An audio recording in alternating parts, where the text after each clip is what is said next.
हर एक को हैरेसमेंट करना, हर एक को ब्लैकमेल करना, हर एक को टॉर्चर करना। अभी मैं आपको बता दूं कि 1-2 लीटर मेरे भाई अब इस दुनिया में नहीं है, मरहूम सलीम खान मौला और उनके बच्चे, उनके बारे में टैक्स को सील करो बोलता, गिनती करो, अभी के उसमें टैक्स लगाओ।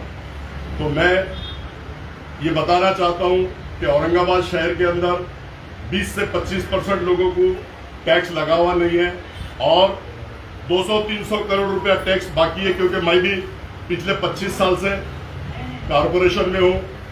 कारपोरेशन में हर बार आप देखो प्रोजोन पे कितने करोड़ टैक्स रुका हुआ है, टावरों पे रुका हुआ है, अनेक बड़े बड़े कॉम्प्लेक्स, बड़े बड़े कमर्शियल पे टैक्स रुका हुआ है। लेकिन ये डराने की कोशिश करता है, टॉर्चर करने की कोशिश करता है और ब्लैकमेल करने की कोशिश करता था। अफसर खान सिवाय अल्लाह के किसी के बाप से डरता नहीं। तेरे जैसे कई खासदार, कई आमदार आएंगे चले जाएंगे, लेकिन अफसर खान एक ऐसा पहाड़ है कि जहां बैठा है तेरे जैसे कई तूफान आके टकरा के चले जाएंगे और अफसर खान झांके वहीं रहेगा।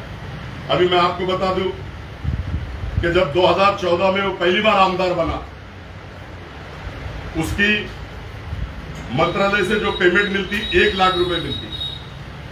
2017 में उसने जिस घर में वो रह रहा मन्नत, उसको उसने लिया 95 लाख में ऑन रिकॉर्ड, जबकि इसकी कीमत 2 से 2.5 करोड़ रुपया है। ये सिडको N12 D सेक्टर इसने बताया 95 लाख रुपए, और घर जब लिया तो उसको लगाया 2 कोटी रुपए, पूरा इंटीरियर डेकोरेटेड करके, सारे उसके फर्नीचर ये वो। अब ये 95 लाख रुपए उसने खुद 95 लाख रुपए बता रहा, और जबकि इसकी कीमत 2 से 2.5 करोड़ रुपए वहां के एरिया की है। लेकिन उसने अपने रसूख का इस्तेमाल करके सिडको प्रशासन पे प्रेशर डाल के 95 लाख में रजिस्ट्री करके लिया। तो मैं आप लोगों के माध्यम से शहर को, जिले को, मराठवाड़े को और महाराष्ट्र को ये बताना चाहता हूं कि 2017 में जब उसने पहली बार फॉर्म भरा था, उसके पास फॉर्म भरने के लिए पैसे नहीं थे। हमारे आरिफुल्ला ने भरा थे फॉर्म के पैसे। तो ये 3 कोटी 3 साल में आई कहां से, जबकि 3 साल में उसकी अगर पेमेंट लगा ले तो 36,000 रुपए होती। उसमें से उसके गाड़ी का भाड़ा, उसका डीजल, उसकी अपनी फैमिली का खर्चा, अब उसको माइनस कर दो 18 लाख रुपए, 18 बचे। तो 18 लाख में बचने के बाद 2017 में वो 3 कोटी की प्रॉपर्टी कैसे लेता और बनाता है। ये पैसा आया कहां से?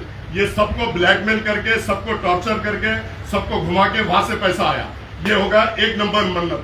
अब दूसरा मैं आपको बताने जा रहा हूं, और इतनी भव्य इमारत बनाया, इतना बड़ा मन्नत बनाया, और मैं उसने सिर्फ 25 और 26 में 17 में लिया, 25 और 26 में टैक्स लगाया, और इसका टैक्स कितना है? 4,000 रुपए। कितना? 4,000, जबकि उसको टैक्स लगना चाहिए 20,000 से 25,000। इतना भले मन्नत खड़े किया उसने, 4,000 रुपए और 25 और 26 से भर रहा, जबकि 17 में लिया उसने, और लोगों को बोलता है कि टैक्स भरो, सील करो। मतलब खासदार और आमदार है, उनको कानून अलग है और सामान्य नागरिक को कानून अलग है। कि ये मैं आप लोगों को बताना चाहता हूं। दूसरा, लतीफ दुर्रानी से जो प्लॉट लिया उसने एफिडेविट करके दिया सिडको को, 2 करोड़ रुपए इसकी कीमत उसने बताया, जिसमें से उसने आरटीजीएस करके दिया पैसे, और इसके साथ एक इम्तियाज जलील, खलील, महबूब जानकर, ये दोनों ने पार्टनरशिप में लिए जानकर, महबूब जानकर ने, और इसमें ये एफिडेविट दिया उसने कि सिडको के अंदर मेरी कोई प्रॉपर्टी नहीं है, जबकि ऑलरेडी ये मन्नत उसके नाम पे है। और सिडको का नियम ऐसा है कि एक शख्स को एक ही प्रॉपर्टी दी जाती है, एक ही भूखंड दिया जाता है। इसने दिशा भूल करा, तो मैं पूछना चाहता हूं सिडको प्रशासन से, क्या आप इसने फसवनुक करा, एफिडेविट दिया, तो आप गुना दाखिल करेंगे? और अगर गुना दाखिल नहीं करेंगे तो सिडको ऑफिस में बैठ के मैं जाकर गुना दाखिल उसके ऊपर करने लगाऊंगा। और ये जो जितने गेम खेलता है उसको सारा ओपन करने का, एक्सपोज करने का काम आपके माध्यम से अफसर खान करेगा। और तीसरी आपको चीज बता रहा हूं, मन्नत 2 जो उसने बनाया अभी, ये उसके नाम पे नहीं है, जोहरा महबूब जानवेकर। जोरा महबूब जानवेकर, जबकि इस प्लॉट की कीमत है 6 से 7 करोड़ रुपए, और वो खुद बोल रहा कि मैंने इतने 3 लीफ लगाया, यहां से मटेरियल लाया, वहां से, ये इनके नाम पे रहने के बाद प्लॉट नंबर 9 N12D सेक्टर, ये इसके पूरे डॉक्यूमेंट मैंने निकाला, इनके नाम पे उसमें रखा। जब उनके नाम पे रखा और 4 से 5 करोड़ रुपए उस पर खर्च कर रहा, तो ये लोगों की दिशा भूल कर रहा, लोगों को बता रहा, और इतना पैसा उसके पास आया कहां से? भारत बनाया और गोर गरीब यतीम यसीर बेस 2 भाग में टैक्स लगाया, एक कमर्शियल, एक नॉन रेसिडेंशियल। नॉन रेसिडेंशियल जो टैक्स लगाया वो भरता है, और कमर्शियल को जो टैक्स है 10,15,000 रुपए आज की डेट में भी बाकी है। सारे मैंने रिकॉर्ड निकाला, खुद के घर में अंधेरा और लोगों पे उंगली उठाता, चिराग के नीचे अंधेरा है, पहले वो देख, वो भर, वो क्लियर कर, उसके बाद लोगों पे उंगली उठा। अरे मेरे भाई, मरूं तो इस दुनिया में नहीं है, तू उनके ऊपर ब्लेम कर रहा। टैक्स सब पे रुका हुआ है, हम खा रहे नहीं, डुबा रहे नहीं तेरे जैसा। तूने जैसे 2-2 टैक्स एक ही प्रॉपर्टी को लगाया, नॉन रेसिडेंशियल भर रहा और कमर्शियल 10,15,000। अब रहा सवाल लीज डेट, ये मेरे पास पूरे लीज डेट के डॉक्यूमेंट है। मैंने माहिती के अधिकार में पूरे वक्त सेक्रेटरी को दिया, चेयरमैन को दिया, मिनिस्टर को दिया, सबको दिया कि इसकी लीज खत्म हो चुकी, 3 साल से वहां रह रहे कैसा, ऑफिस चला रहा कैसा उसका, और वहां पर कमर्शियल एक्टिविटीज कर रहा, और वहां पर 20 दुकानें निकल सकती, 10 फ्रंट में और उधर से भी रास्ता है 10 बैक साइड में। तो जैसे कि ये बोलता है कि गोर गरीबों को मिलना चाहिए, अरे तो पहले सबसे पहले तेरा ऑफिस खाली कर, गोर गरीब लोगों को दे, 20 दुकानें वहां निकाल, 20 दुकानें निकाल के गोर गरीब लोग पेट भरेंगे ना। और रहा दुकान, भव्य इमारत बना, जो हमारे मौजन है मस्जिद के, मौलाना है, उन लोगों को दे, और तू सिर्फ जगह दे, बनाने का काम हम लोग सब मिलकर चंदा करके करेंगे। मौलाना लोग हमारी मस्जिद की खिदमत करते, अजान देते, और मौजन लोग, तो ऐसे लोगों को प्रॉपर्टी देना चाहिए, इसने खुद ब खुद छोड़ना चाहिए। नहीं तो मैं मुख्यमंत्री से, हमारे वक्त के मिनिस्टर से, चेयरमैन से, सेक्रेटरी से, सबसे गुहार लगाऊंगा। मैंने माहिती के अधिकार में दे दिया कि इसका ऑप्शन करो, ऑप्शन करना चाहिए, और गोर गरीब लोगों को ये जगह मिलना चाहिए। जो ये नाक के जैसा फंग तान के उस जगह पे बैठा, इसकी कोई अथॉरिटी नहीं है, ये इलीगल वहां पे बैठा हुआ है, 3 साल हो गए, लिस्ट खत्म हो गई। ये मैं आप लोगों के माध्यम से पूरे शहर को, जिले को, मराठवाड़े को और महाराष्ट्र को बताना चाहता हूं। तो ये खुद इतने घपले करता है, गोर गरीबों की जगह पे बैठता है। आपने देखा होगा जालना रोड की उसने आवाज उठाया था वक्फ बोर्ड की, उसमें कहा था, वो वीडियो भी है मेरे पास, बोले तो वो वीडियो भी मैं आप लोगों को दिखाता कि यहां पर धन्ना सेठ बैठ के FIR कराऊंगा, FIR कराने के बाद यहां पर सारी जगह वक्त के पोजीशन में लूंगा, और गोर गरीब लोगों को यहाँ पे दुकानें मकाने बना के दूंगा। आवाज उठाया, बैगा घर में आई, पैसे लिया, खामोश बढ़ गया। कोरोना काल था, 26 को उपोषण पे बैठने वाला था, FIR दर्ज कराने वाला था, झूठा मूठा कोरोना हुआ बोल के आइकॉन हॉस्पिटल में एडमिट हो गया। इतना नौटंकी है, इतना नौटंकी करता। आप लोग समझो, शहर के लोग समझो, जिले के लोग समझो, मराठवाड़े के लोग समझो, महाराष्ट्र के लोग समझो, पूरे देश के लोग समझो, इसने इस तरह की हरकतें किया। और अब ऑफिस का हो गया, अब उनके मिसेस के नाम पे दौलताबाद में एक जगह ली आधा एकड़, और दूसरी ली 1 एकड़। अब ये दौलताबाद के अंदर 1 कोटी और 1.5 कोटी, आप लोग भी जाके वहां पर मालूम कर सकते हैं, उसका भाव है। अब ये 1.5 एकड़ मिसेस के नाम पे उसने प्रॉपर्टी लिया, जिसका भाव 1 करोड़ 1.5 करोड़ से है। तो इतना पैसा उसके पास आया कहां से? मेरी अदबन गुजारिश है मुख्यमंत्री साहब से, उप मुख्यमंत्री साहब से और सभी मिनिस्टर साहब से कि इसकी इंक्वायरी होनी चाहिए, डीप तक इसमें ऊपर जाना चाहिए, क्योंकि इतनी अवैध मालमत्ता, इतनी भव्य मालमत्ता ये लेता कहां से? इसकी पेमेंट कितनी है? 1 लाख मैंने आपको बताया, खासदार भी बना तो 1.78 है, 1.78 में 5 साल की कितनी होती है निकाह, और इसकी प्रॉपर्टी कितनी है? तो इसने सब अवैध प्रॉपर्टी बनाया। आप लोगों को मैं बता दूं कि गुटखे का धंधा शहर के अंदर चलता, इसने जाके खुद मारवाड़ी के पास रेड मारा, जबकि इसको कोई राइट्स नहीं है, लेकिन अपने ओहदे का गलत इस्तेमाल करके रेड मारा, उसको अटकाया। उसके बाद में अनवर जो गुटखे किंग है उसके साथ पार्टनरशिप किया, उसके बंगले पे भव्य पार्टी है, मेरे पास सारे फोटोज है, सारे प्रूफ है। अनवर के साथ पार्टनर बना, गुटके में भव्य पैसे कमाया। उसके बाद में बायोडीजल में 3 लोगों के साथ पार्टनरशिप किया, उसमें पैसे कमाया। रेती का धंधा खुद उसके साथ में जो रहते उनके साथ मिलके किया। अनाज के जो रह जाते गरीब लोगों के 2 रुपए में जो अनाज मिलता राशन की दुकान पे, उनको उसको भी ब्लैकमेल करने का काम किया। तो इसका जो धंधा है ये सिर्फ लोगों को ब्लैकमेल करने का, टॉर्चर करने का, लोगों को दबाने का, धमकाने का और अपने पोस्ट का गलत इस्तेमाल करने का, लोगों पे प्रेशर डाल के इतनी भव्य प्रॉपर्टीज उसने बनाया। तो मैं हाथ जोड़ के विनती करता हूं हमारे कलेक्टर साहब से कि 5 साल आमदार था, 5 साल खासदार था, इसने कितने गवर्नमेंट के फंड लाया उसकी तहकीकात करनी चाहिए।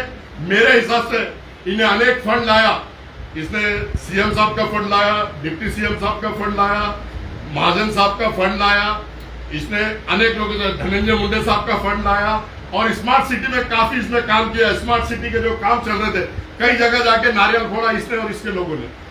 तो इसने डीप चौकसी कलेक्टर साहब ने करना चाहिए, हमारे मुख्यमंत्री साहब ने करना चाहिए, उप मुख्यमंत्री साहब ने करना चाहिए। मैं अदबन गुजारिश करता हूं अगर इसकी सही इंक्वायरी हो गई तो ये जेल में नहीं जाएगा। तो आपके माध्यम से मैं चैलेंज के साथ बोलता हूं कि इसमें जेल में जाना चाहिए, इसकी जगह जेल में है, इसकी जगह रोड पे और लोगों में नहीं है। ये जो भ्रम फैलाता है, जो लोगों को उकसाता है और लोगों में जो कौम और मिल्लत की बात करता है और कौम और मिल्लत की प्रॉपर्टी पे तू बैठता है, गोर गरीब यतीम यसीर साहब की जगहों पे तू बैठता है। ऐसा अगर ये कर रहा है तो इसके ऊपर कड़क कार्रवाई होना चाहिए। आपके माध्यम से मैं ये बताना चाहता हूँ और किसी को कुछ पूछना है तो पूछ सकता हूँ। सर भाई, आप ये हमेशा एमआईएम के अगेंस्ट भी क्यों रहते हैं? क्या एमआईएम पार्टी से आपका कोई विवाद है? आप हमेशा मुद्दे उठाते हैं, एमआईएम के खिलाफ जाते हैं। बड़ा अच्छा सवाल किए। देखो, मैं वंचित बहुजन अघाड़ी में काम करता हूँ, आदरणीय नेता मेरे प्रकाश अम्बेडकर साहब है। मेरी दुश्मनी ना एमआईएम पार्टी से है, न मेरी दुश्मनी शिवसेना से है, न मेरी दुश्मनी बीजेपी से है। मेरी लड़ाई तत्वों की होती है। मैं लड़ाई तत्वों की लड़ता, जो गलत करता है उसका पर्दाफाश करने का काम मैं करता हूँ। उसने जैसे आपने बताया, आप देख लो, मैं 30 साल से राजनीति कर रहा हूँ और ये जब 6000 की नौकरी करता था एज ए कैमरामैन, मैं कोई ब्लेम नहीं लगा रहा उसके ऊपर, लेकिन मुझे राजनीति में 30 साल हो गए, मैं किसी के ऊपर ब्लेम नहीं करता। जो सच्चाई है वो आप लोगों के सामने रखा। और मैं आपको बता दूं कि आपने देखोगे एमआईएम में अनेक पदाधिकारी है, अनेक कारपोरेटर है, मेरी सबसे अच्छी है, सबसे बनती है। मैं किसी के खिलाफ नहीं है, ना एमआईएम पार्टी के खिलाफ है। एमआईएम पार्टी में 26 नगर सेवक है। कारपोरेशन के अंदर देखा होगा आप लोगों ने, आपके माध्यम से उनके इशू पे मैंने भी बात किया, उनका साथ मैंने दिया। लेकिन ये जो गलत हरकत करता है, आपने देखा होगा, मकबरे को उचका के, सिटी सर्वे को उचका के, कलेक्टर को मैनेज करके, पुलिस डिपार्टमेंट को मैनेज करके मेरे घर पे पूरा फोर्स भेज दिया था कि गवर्नमेंट की जगह है। तो दूध का दूध पानी का पानी हो गया। उन्होंने गिनती करे, बलजबरी हमारे जगहों में घुसे, इसमें घुसने लगा। और उसका बेटे का एक फेसबुक लाइव देखा कि हमने कुर्सी का कभी गलत इस्तेमाल नहीं किया। अरे ये गलत इस्तेमाल नहीं तो क्या है? हमारे घर पे घर का बेघर करना चाह रहा, हमारी फैमिली को गवर्नमेंट की जगह बता रहा और खुद लीज पे लेना चाह रहा, स्पॉट अच्छा है बोल के। नियत देखो, उसकी नियत में कितना डामाडोल है और उसकी नियत कितनी खराब है। अभी जो मामला चल रहा है संजय सिरसाट जी का और इम्तियाज जलील जी का, तो उसको देखते हुए तो आप ये कदम नहीं उठा रहे हैं? देखो, संजय सिरसाट साहब पालक मंत्री है, ये खासदार रह चुका, आमदार रह चुका। मैं इतने बड़े लेवल पे बात नहीं कर रहा। मेरे सामने जो सच्चाई आई वो मैं आप लोगों के सामने रख रहा और मेरे मरूम भाई के बारे में बोल रहा, मेरे भतीजों के बारे में बोल रहा, इसलिए मैं बोल रहा हूँ। और अगर वो उनका भी अगर वो कर रहा तो मैंने तो आपको बोल दिया, ब्लैकमेल करता, हर एक का इशू उठाता, हर एक के इशू लाता और ब्लैकमेल करता। अफसर खान 30 साल से कारपोरेशन में राजनीति कर रहा है, 3 बार विरोधी पक्ष नेता है, सभापति है, शहर अध्यक्ष है, लेकिन अफसर खान को आज तक आप बता दो किसी को ब्लैकमेल करा, किसी अधिकारी को ब्लैकमेल करा, किसी की डिस्प्यूट लाइन लिया, कारपोरेशन की जगह लिया, वक्फ बोर्ड की जगह लिया, गुलामी लिख देगा अफसर खान। अफसर खान कभी गलत काम किया नहीं, इसके सारे काम गलत है। ये ब्लैकमेल करने के लिए हर एक की आवाज उठाता है और फिर आवाज दबा देता। आप देखो ना, देशी दारू फोड़ा, देशी दारू की आवाज उठाया, 5 लाख रुपए महीना बांध दिया। देशी दारू आज एसी की बन गई वहां पे, जो देशी दारू को तोड़ फोड़ करा। वाइन शॉप की आवाज उठाया, उसमें 5 लाख रुपए बांध दिया। आज उसके पैर के नीचे की जमीन खिसक गई। जो उसको हफ्ते आते थे, जो उसको पैसा आता था, आज वो पैसा उसको दिख नहीं रहा। इसलिए उसका संतुलन बिगड़ेगा। इसके लिए इस पे इल्जाम, उस पे इल्जाम, इस पे इल्जाम लगाने का काम पूरे शहर में, पूरे जिले में, मराठवाड़े में और महाराष्ट्र में वो कर रहा। और अभी आपने देखा होगा कि वो बोल रहा है कि फिर से मैं पत्रकार बनकर बन जा। अच्छी बात है, खुशी की बात है। हमें ये तुम लोग भी सब हमारे भाई लोग पत्रकार है, बड़े बड़े चैनल चल रहे हैं, लेकिन जो काम तू करता ये सब लोग वो नहीं करते। लेकिन तू भी इनके जैसा सच्चाई को सामने ला, सच्चाई कर, ब्लैकमेल का धंधा मत कर और ब्लैकमेल मत कर, लोगों को टॉर्चर मत कर। मेरी ये बोलना है आपके माध्यम से। साहब आपने मन्नत टू का अभी सब्जेक्ट निकाला, वो जोहरा महबूब अली जो है उनका एनओसी उसको नहीं है, ऐसा बोल रहे हैं। देखो, दोनों मन्नत टू ना तो सिडको की एनओसी है ना कारपोरेशन का परमिशन है। मैंने 2004 से लेके N12 में कितने लोगों को परमिशन दिया वो भी मैंने निकाला। कंप्यूटर में हमारे पास कल कारपोरेशन में मैं, मेरा दोस्त सभापति, हम सब गए थे। मेरे पास सारा रिकॉर्ड है 2014 से लेके 2025 तक।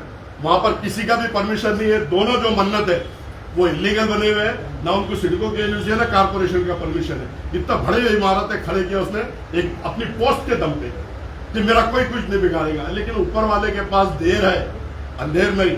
जरा रुको, ठहरो, इंतजार करो, सब आगे आगे सच्चाई भी सामने आएगी और होगी। दूसरी बात मैं आपको बता दूं, हारिस और मॉरिस इसके दोनों पार्टनर है। अभी 300 बेड का जो जालना रोड पे काम चल रहा, हमारे आदरणीय नेता गोपीनाथ राव जी मुंडे साहब, 300 करोड़ का काम है। इसमें भी ये पार्टनर है मॉरिस के साथ। नेहरू भवन में इसमें पार्टनर है मॉरिस के साथ। और अभी जो पूना में जो काम चल रहा हारिस का, एक 36 फ्लैटों का काम चल रहा, उसमें भी ये पार्टनर है। एक 72 फ्लैटों का काम चल रहा, उसमें भी पार्टनर है।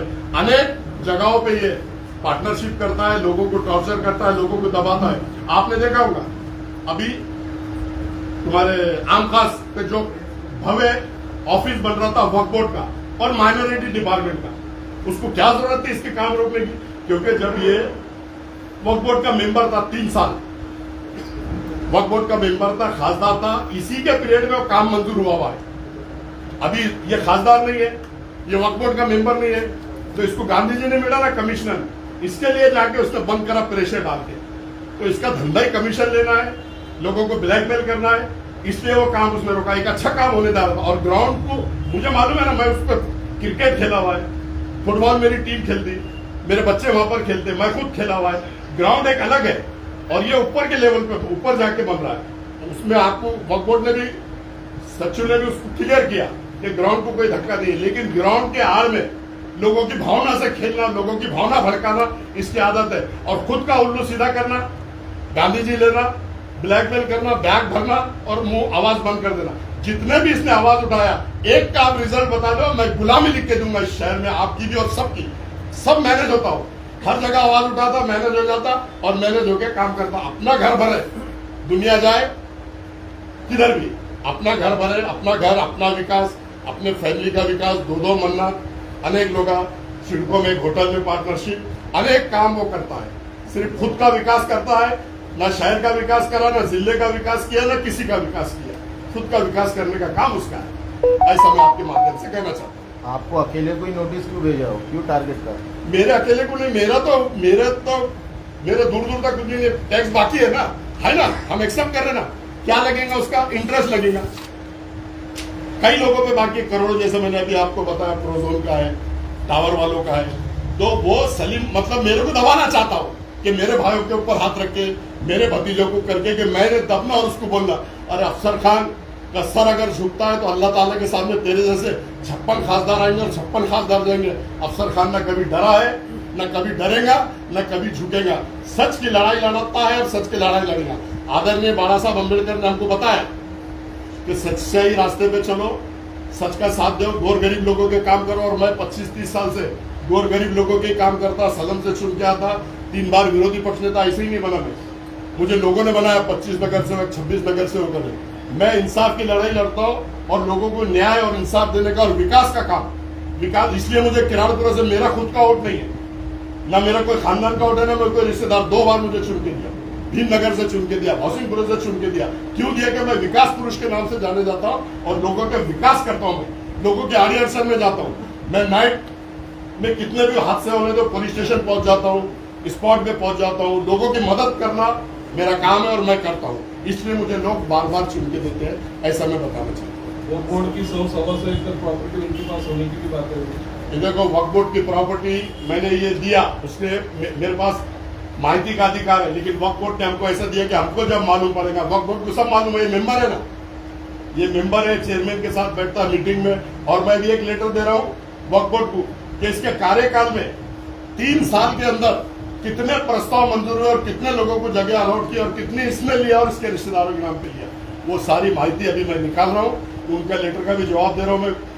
सच्चू का लेटर आया मेरे को कि अभी हम मालूम करके बोलेंगे। मेरे हिसाब से, मेरी मालूमात के हिसाब से बम्बई में जगह है वक्फ बोर्ड की, पूना में जगह है, औरंगाबाद में जगह है, पीसा देवी पे जगह है, धोरकिन पे जगह है। तो ये जगहों का सब जब डॉक्यूमेंट लूंगा तो डंके की चोट पे बात करूंगा और डॉक्यूमेंट आएंगे।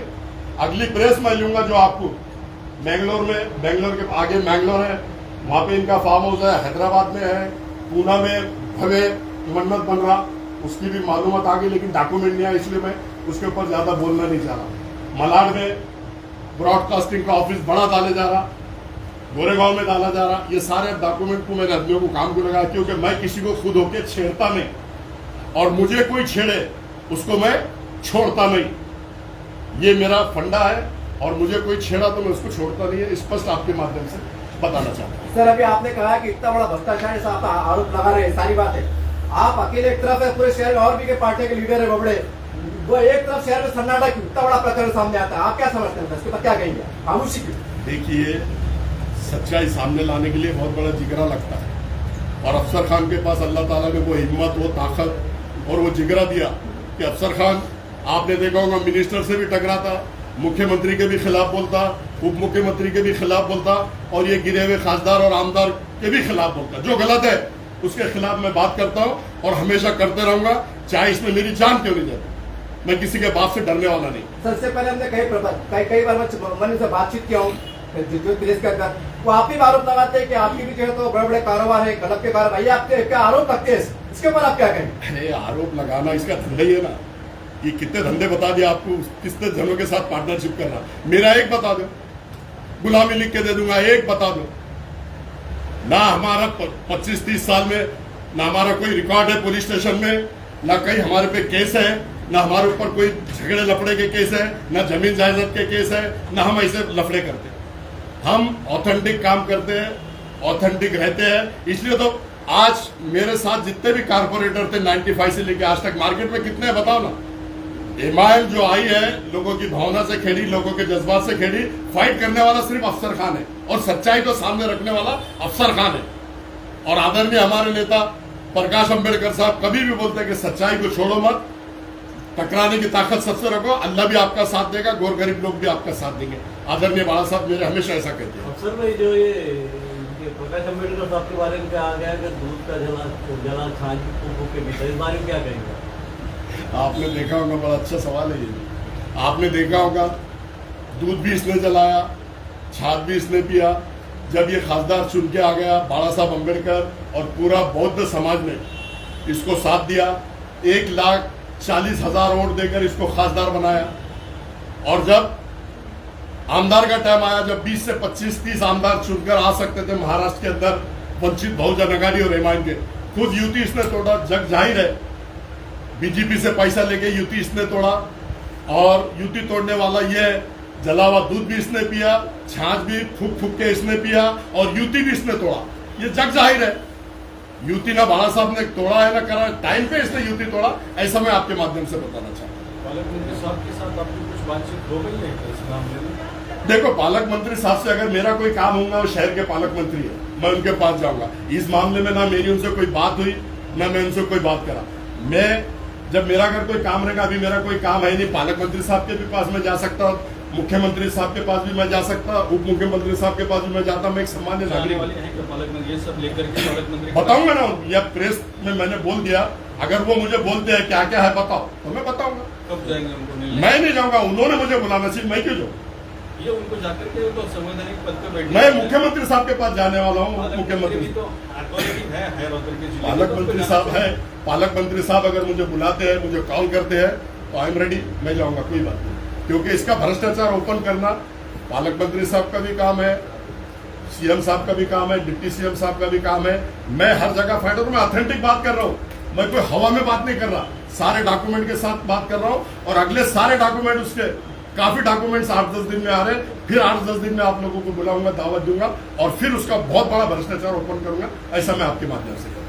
तुमची भूमिका आहे की अफसर खानची भूमिका आहे की वंचित बहुजन आघाडी? हे बघा, वंचित बहुजन आघाडीचीच भूमिका, अफसर खान वंचित बहुजन आघाडीचा सिपाही आहे, बाळासाहेबांचा सिपाही आहे, प्रकाश अंबेडकर साहब की भूमिका मैं लेकर ही सामने आता हूं, लोगों के सामने जाता हूं। वंचित बहुजन आघाड़ी की ये पूरी भूमिका है, पूरी वंचित बहुजन आघाड़ी, बाला साहब का हाथ मेरे सर पे है, मेरे साथ है। मैं वंचित बहुजन आघाड़ी का ही काम करता हूं और वंचित बहुजन आघाड़ी का ही सिपाही हूं और बाला साहब का सिपाही हूं, ऐसा आपके माध्यम से। प्रॉपर्टी की इंक्वायरी किसने किसने करना चाहिए इनके लीगल? ये देखो, जो प्रॉपर्टी की कार्रवाई है मैं मुख्यमंत्री को दूंगा, उप मुख्यमंत्री को दूंगा, पालक मंत्री अगर बोलते हैं तो उनको दूंगा, कलेक्टर को दूंगा और जितने उसने 10 साल में काम किया है उसकी भी इंक्वायरी लगाऊंगा, ऐसा मैं आपके माध्यम से। Thank you very much.